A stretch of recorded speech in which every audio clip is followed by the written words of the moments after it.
Hola, buenos días. Mi nombre es Brenda Chávez y vamos a hablar sobre anatomía veterinaria. Más adelante vamos a profundizar sobre el miembro torácico. Vamos a empezar con los términos de situación y dirección. ¿Estos para qué nos sirven? Pues estos se emplean con el fin de tener una idea precisa y exacta de la posición de las partes del cuerpo del animal. Vamos a darnos cuenta de que tenemos terminologías específicas cuando queremos referirnos a alguna región en específico del cuerpo animal. Tenemos los planos anatómicos, vamos a empezar por los tres principales, que es el plano medio, y lo podemos ver de color azul. Este divide al animal a lo largo desde la cabeza hacia la cola y tenemos aquí paralelo a este el plano sagital. Luego tenemos el plano transversal, el cual está marcado de rosa. Este divide el animal en dos partes, en craneal y caudal. También tenemos el plano horizontal, el cual es paralelo al suelo y puede ubicarse a cualquier altura del animal. Aquí tenemos un modelo y vamos a ver que si hacemos una línea aquí en medio, va a ser nuestro plano medio.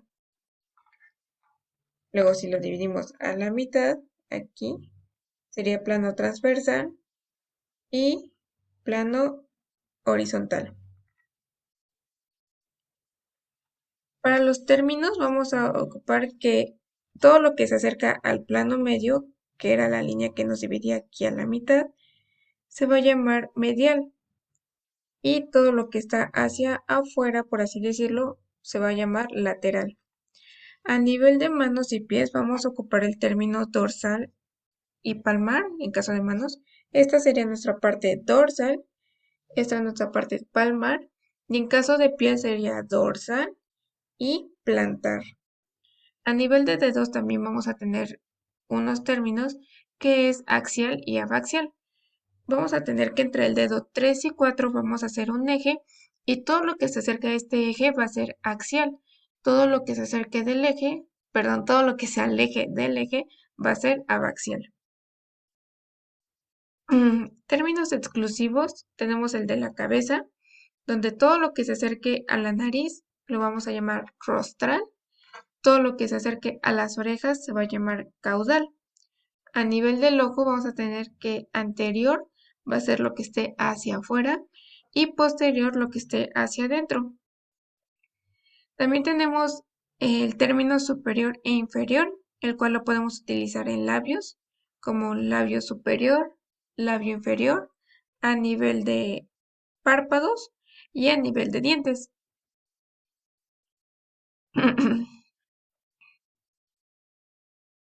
Los términos superficial y profundo se utilizan en los órganos parenquimatosos, o sea, los órganos sólidos, como pueden ser los riñones, o también se puede utilizar este término en músculos.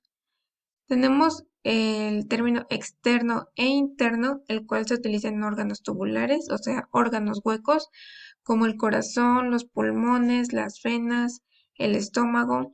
Por ejemplo, aquí tenemos una vena, donde esta sería nuestra parte externa, y la parte interna sería donde está la luz.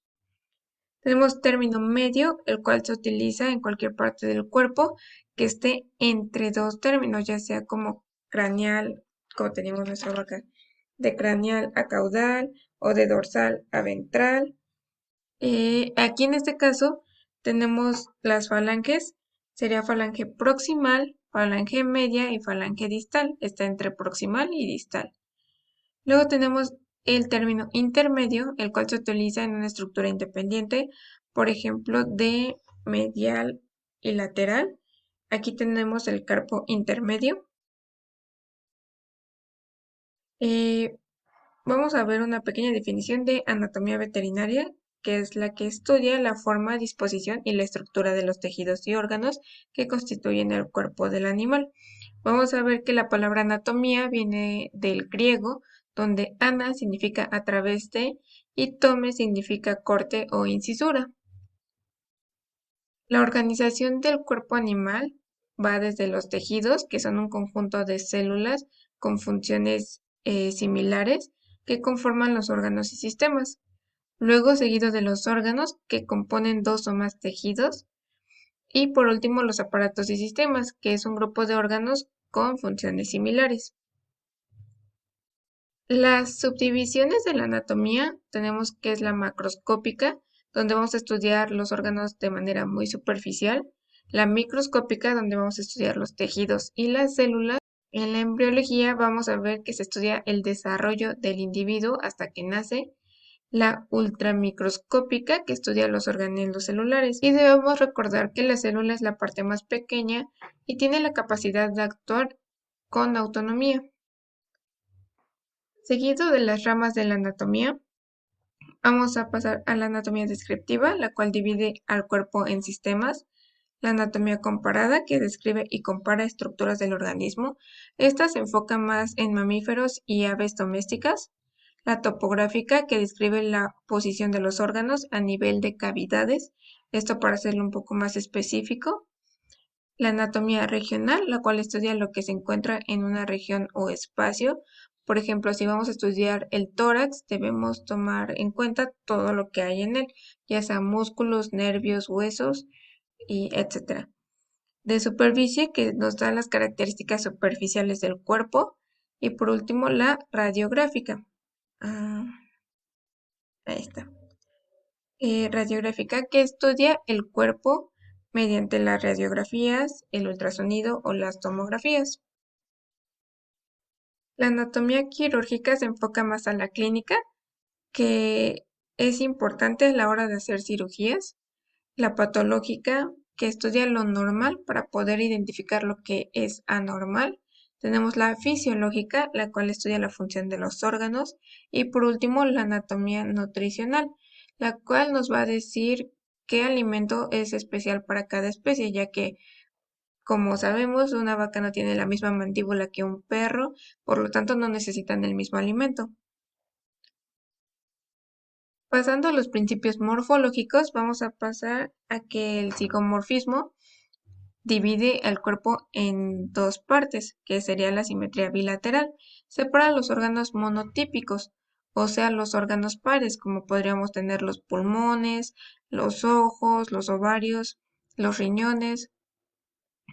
El metamerismo se rige por la homología serial, la cual vamos a estudiar todo en un orden. Por ejemplo, si vamos a estudiar el tronco, debemos empezar desde las vértebras cervicales, luego las vértebras torácicas, vértebras lumbares, el hueso sacro, las vértebras caudales. La tubulación determina la presencia de un tubo, ya sea ventral o dorsalmente, por ejemplo, el aparato digestivo. Y la estratificación divide el cuerpo en capas. Podemos tener un ejemplo, las hojas plastodérmicas. La clasificación taxonómica. Aquí es importante identificar el género y la especie de cada animal. Por ejemplo, aquí tenemos género Equus, especie caballos, en caso de los caballos, y Equus asnus, en caso de asnos o burros. En los cerdos tenemos que el género es Sus y especie es Scrofa. En las gallinas, gallos, el género es Gallus, especie Gallus. En el caso de los gatos, vemos que su género es Felis, especie Catus. Este nombre se le puede dar a cualquier gato doméstico, ya sea mexicano o europeo. Tenemos que en las vacas el género es Bos, especie Taurus. Esto es especial a las que van dirigidas hacia producción de leche. E Indicus, a las que van dirigidas hacia producción de carne. Vamos a notar que las Indicus tienen joroba y cuernos más grandes. Y por ejemplo aquí tenemos una vaca Holstein, la cual sería especial para producción de leche. Luego vamos hacia los perros, que el género es Canis, especie familiaris. Luego llegan a nombrar a los perros caninos. Esto está mal dicho porque haríamos referencia a los dientes caninos. Luego a las cabras, que el género es Capra, especie Hircus. Y por último las ovejas, que sería género Ovis, especie Aries. Podemos clasificar a nuestros animales de acuerdo a su número de dedos. vamos a ver que los monodáctilos tienen solo un dedo, que por ejemplo tenemos los caballos.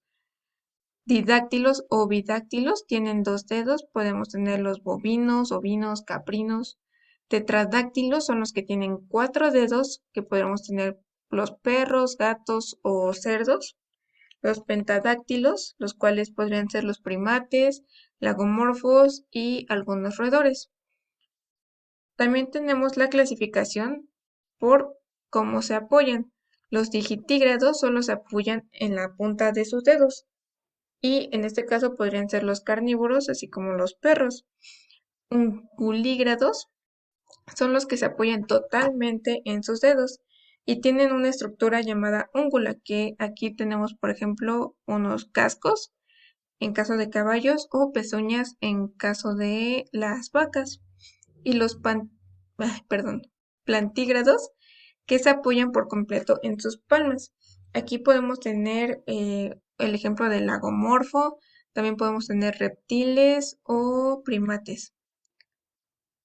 En las estructuras distales de los dedos también tenemos una clasificación. Los ungulados presentan cascos o pezuñas, como ya lo habíamos comentado.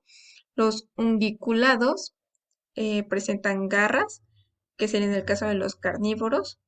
Y vamos a ver que los perisodáctilos son mamíferos que presentan dedos impares y que son ungulados. Y los artiodáctilos que presentan dedos pares, como las vacas. Vamos a empezar con el tema de osteología, el cual estudia los huesos, o sea, la estructura y la forma del cuerpo animal. Vamos a pasar a los esqueletos. Esqueletos. Vamos a definir un esqueleto como un conjunto de huesos y cartílagos que ayudan a dar soporte al cuerpo y también lo protegen. Vamos a ver que primero tenemos el esqueleto axial, el cual va desde la cabeza, aquí podemos observarlo, cabeza, cuello, vamos por el tronco, donde abarcaría las costillas y el esternón, y por último la cauda. Luego vamos con los huesos neumáticos, los cuales serían los huesos de la cabeza. Estos se llaman neumáticos porque tienen adentro aire y esto hace que la cabeza no sea tan pesada. El esqueleto apendicular, el cual va con los miembros locomotores, ya sea el miembro torácico o miembro pelviano. Y el esqueleto visceral, el cual tiene tres huesos, el os penis, que está presente en perros o gatos, en la parte del pene, el os cardis, que se encuentra precisamente en bovinos, se forma en medio del corazón, y el os rostrais, el cual se presenta en la trompa de los cerdos. Pasando a la morfología, vamos a ver que el hueso está formado por dos epífisis, que sería la proximal y distal, y una diáfisis, que sería el cuerpo. En la epífisis vamos a encontrar el cuerpo esponjoso, que va a estar lleno de vasos sanguíneos. También vamos a tener presencia de forámenes nutricios, los cuales son pequeños agujeros que permiten el paso de venas y arterias. Podemos darnos cuenta de esta línea epifisiaria o de crecimiento también le llaman, que cuando nuestro animal es un animal joven, va a estar muy marcada y mediante vamos creciendo, se va osificando. Aquí tenemos un hueso que era de un animal muy joven, por eso está totalmente separado. Y aquí podemos verla, cómo se marca la línea epifisiaria.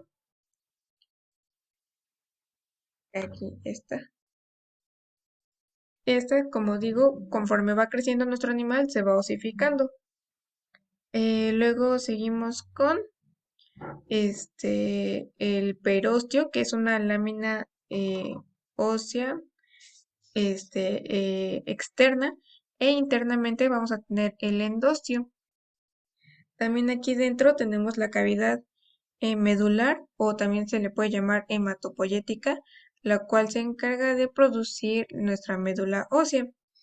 También tenemos aquí el cartílago articular, el cual nos ayuda a que no choquen nuestros huesos contra ellos mismos y que pueda haber alguna lesión. Cuando este cartílago se llega a fracturar es cuando se presenta el dolor en las manos, bueno, en casos de humanos, pero presenta artritis, que es un gran dolor. Continuamos con la clasificación de los huesos. Vamos a tener que los huesos planos predominan lo delgado sobre lo grueso. Este caso sería la escápula, aquí también tenemos una. Como ven, es delgada y no tiene ninguna parte gruesa, por así decirlo. También podría ser el esternón, otro hueso plano. Los huesos largos predominan lo grueso sobre lo delgado, como les mostraba en el hueso anterior. Este, como vemos, es grueso, no tiene ninguna parte plana, por así decirlo. Tenemos huesos cortos, que podrían ser los sesamoideos, que serían los huesos cortos regulares, y los irregulares tenemos presente las vértebras. Y huesos alargados tenemos costillas. Eh, Creo que tengo unas costillas. Aquí están. Podemos ver que son delgadas y son algo gruesas, entonces no entrarían en la clasificación de huesos largos ni huesos planos, por eso serían huesos alargados y solamente entrarían las costillas. Vamos con eminencias y depresiones. Todo hueso tiene eminencias y tiene depresiones. Las eminencias son sobresalientes del hueso y las depresiones vamos a ver que son hundimientos. Estas se pueden articular a otro hueso o pueden ser no articulares, que van a permitir el paso de nervios o se van a juntar con un músculo. Primero tenemos las eminencias articulares. Vamos a tener que la cabeza es una eminencia esferoidal. Eh, Vamos a ver que a nivel del radio también vamos a presentar una cabeza, aunque no tiene esta forma redonda. Los cóndilos siempre van a tener una vista craneal y se encuentran en la epífisis distal, o sea, van a estar hacia abajo. Y vamos a ver que hacia los lados tienen unos pequeños chipotitos que ya vamos a mencionar más adelante, pero por ahora, pues podemos decir que se llaman epicóndilos. La tróclea, vamos a mover esto. La tróclea es caudal y presenta dos eminencias. Como podemos ver, aquí está una, dos y aquí está una depresión. Esta se encuentra atrás de los cóndilos. Luego tenemos eminencias no articulares. Aquí tenemos la espina aquí en el ejemplo tenemos una espina de la escápula que es alargada y termina de forma puntiaguda. Aquí la podemos ver también. Toda esta sería nuestra espina de la escápula. La cresta es alargada pero de menor tamaño que la escápula. Un ejemplo claro es la cresta facial, que sería nuestro pómulo.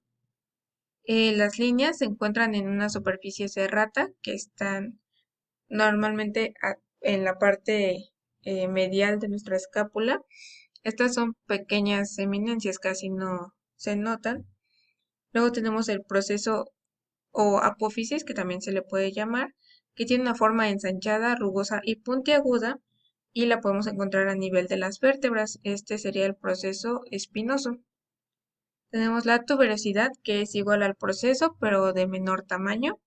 El tubérculo, que son redondos, sólidos, pero más pequeños que la tuberosidad. El trocánter, que es exclusivo del fémur. Y los epicóndilos, que ya habíamos mencionado antes, se encuentran en los cóndilos. Y aquí, como dice, son sobresalientes de los cóndilos.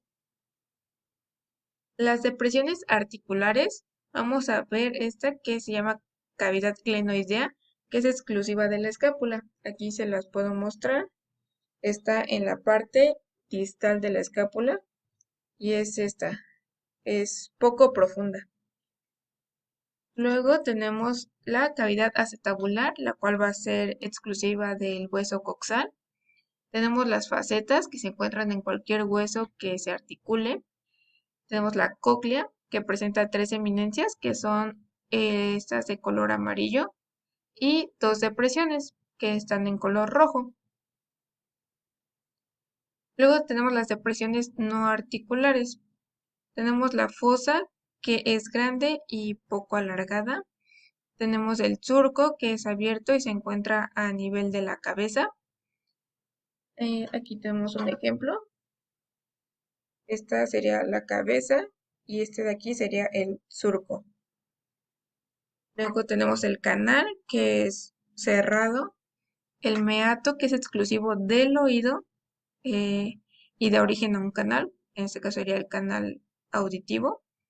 Tenemos forámenes, que dan origen a un meato y se encuentran en todos los huesos. Tenemos la fobia, que esta se encuentra a nivel de la cabeza. Y vamos a ver que en la mayoría, bueno, casi en todas las especies es de forma redonda, excepto en los caballos que tienen una forma triangular. Tenemos la incisura, que es el hueso nasal, y los senos, que se encuentran a nivel de los huesos de la cabeza, ya que estos son los hoyos donde se encuentra el aire.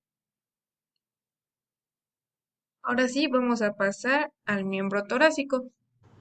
Ok, vamos a explicar la escápula.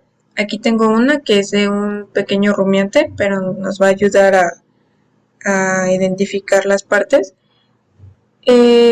Como sabemos, la escápula tiene dos caras, tiene la cara lateral, cara medial, y en la cara lateral vamos a ver que esta es la espina, que ya lo habíamos comentado antes. Este, que es un poco grueso, aquí lo marcamos como de rojo, es la tuberosidad de la espina. Esta forma puntiaguda que termina hasta casi el cuello se le va a llamar acromion. Luego esta es la fosa supraespinosa, que es la de menor tamaño. Aquí tenemos la fosa infraespinosa y aquí tenemos el cuello. En la parte distal vamos a ver que este es el tubérculo supraglenoideo. En la parte medial aquí tenemos la superficie serrata, que es donde encontraríamos las líneas que comentábamos anteriormente. También tenemos la fosa subescapular, que sería esta, no sé si se alcanza a apreciar bien. Aquí atrás también tenemos marcado con azul el proceso coracoides y, como comentábamos anteriormente, aquí abajo está la cavidad glenoidea. Esta cavidad glenoidea siempre se va a ubicar hacia caudal. Vamos a ver que en el caballo hay una gran diferencia porque no presenta acromion. Era el que veíamos anteriormente, esta punta de aquí, el caballo no la presenta. Vamos a ver que al igual que en el rumiante, la fosa supraespinosa es de menor tamaño que la infraespinosa. Y la tuberosidad de la espina es algo pronunciada. Vamos a ver que en el perro casi no se nota esta tuberosidad, pero vamos a seguir con el rumiante. Notamos que los bordes son algo rectos. Este sí presenta acromion, un acromion puntiagudo. eh, y la diferencia que aquí podemos notar es que el borde craneal es un poco más redondeado en el caso de los perros. Esto es porque los perros son cazadores, entonces necesitan ser más aerodinámicos, por eso es redondo, bueno, más redondeado. Vamos a ver que la fosa supraespinosa y la infraespinosa son casi del mismo tamaño. Y el acromion, aquí se le va a llamar amatus en el caso de los perros, y se presenta de forma redonda. Vamos a continuar con el siguiente hueso, que es el húmero. Aquí tenemos un número de un pequeño rumiante. Vamos a ver que este hueso tiene 4 vistas, que sería craneal, caudal, lateral y medial. Vamos a ver que lateralmente, eh, aquí tenemos sería el tubérculo mayor. Aquí tenemos marcado como de rosa el tubérculo del redondo menor. Aquí uno pequeño, aquí pintado de verde, tenemos la tubersidad deltoidea. Del lado medial tenemos el tubérculo menor y aquí podemos notar un poco la tuberosidad del redondo mayor. Vamos a tener que caudalmente tenemos la cabeza. Este de aquí, como lo habíamos mencionado ya, es el surco intertubercular. Vamos a ver que en la parte distal, eh, aquí cranealmente y distalmente, vamos a encontrar los cóndilos.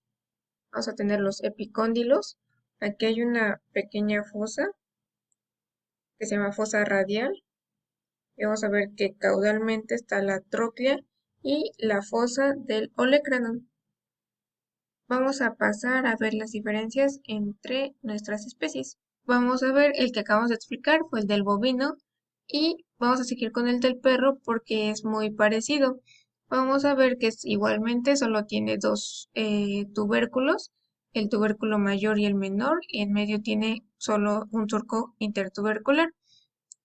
Vamos a notar que en el perro casi no se siente o no se notan las tuberosidades del redondo mayor ni del menor, y lo que lo hace exclusivo es que este foramen o en este hoyito que tiene aquí es un foramen supratroclear que solo se va a presentar en perros. Luego con el del caballo vamos a ver que cambia porque tiene un tercer tubérculo, el tubérculo intermedio. Vamos a ver el del caballo cambia porque tiene tres tubérculos. Tiene el tubérculo mayor, el tubérculo menor y el tubérculo intermedio. Por lo tanto, se van a formar dos surcos intertuberculares. Vamos a notar que también la tuberosidad deltoidea es muy pronunciada y es lo que tenemos en los caballos que es diferente. Aparte de que aquí vamos a ver que los tubérculos y la cabeza están a la misma altura, pero en el bovino no es así, el tubérculo mayor sobresale. Vamos a continuar con el radio y la ulna. Por desgracia no tengo uno físicamente, pero aquí podemos explicar eh, cómo es que se diferencian. Vamos a ver que la del perro, aquí tenemos el radio y esta sería la ulna. Está completa la ulna, son totalmente independientes. Aquí podemos ver que están separadas, pero en el caso de los bovinos vamos a ver que no es así. Está completa sí el radio y también está completa la ulna, pero se adosan, están pegados, están juntos, por lo tanto no son independientes. Y en el caso del caballo, vamos a ver que el radio se presenta completo, pero la ulna ya no va a estar completa, solo va a estar la parte proximal. Ya aquí se puede ver que está totalmente osificado al radio. Vamos a ver los huesos del carpo y los metacarpos. Aquí podemos ver la del caballo. Vamos a tener que aquí está el radio, la ulna que está osificada al radio. Tenemos dos filas de carpos, la fila proximal, fila distal. En esta fila proximal vamos a tener el carpo que se llama radial, el carpo intermedio, carpo ulnar y carpo accesorio. En la fila distal tenemos el 1, 2, el carpo 3, el carpo 4. En los metacarpos vamos a ver que el dedo 3 es el más grande y tenemos vestigios del dedo 2 y 4. En el caso de los bovinos, aquí tenemos nuestro radio, la ulna, tenemos nuestro carpo radial, nuestro carpo intermedio, carpo ulnar y el carpo accesorio. Aquí podemos notar que en la fila distal los carpos 2 y 3 están unidos y ya no va a haber presencia del carpo 1. Y también tenemos el carpo 2. Vamos a ver que los metacarpos 3 y 4 están unidos y hay un pequeño vestigio del dedo número 5. En el caso de los perros, también tenemos nuestro radio, nuestra ulna. Aquí vamos a ver que el carpo radial y el intermedio están unidos. También tenemos el carpo ulnar y el carpo accesorio. Vamos a tener la presencia de los 4 carpos en la fila distal, el 1, 2, 3 y 4. Y en los metacarpos tenemos los 5 dedos. Vamos a pasar a las falanges. Solo vamos a ver las falanges distales porque son las más importantes en nuestros animales. En el caso del caballo, tenemos la presencia de un casco. En la de los bovinos tenemos pezuñas y en las de perros va a ser la garra. Pasando a las costillas, vamos a tener dos tipos de costillas. Vamos a tener la costilla external, que es la que se va a unir directamente al esternón, y las costillas asternales, las cuales se van a unir a un cartílago costal. En el caso de nuestros caballos, vamos a tener 18 costillas, bueno, 18 pares de costillas, de las cuales 8 van a ser externales y 10 van a ser asternales. Podemos notar que son delgadas y son largas. En el caso de los bovinos vamos a tener en total 13 pares de costillas, de las cuales 8 van a ser externales y el resto van a ser asternales. Aquí podemos ver que son un poco más gruesas que en el caso del caballo, son largas pero un poco más gruesas. Y en el caso del perro también tiene 13 costillas y de las cuales 9 van a ser externales y el resto va a ser asternales, pero vamos a notar que la última es una costilla flotante, esta no se une y es exclusivamente del perro. Y bueno, hasta aquí llegamos, muchas gracias por ver el video.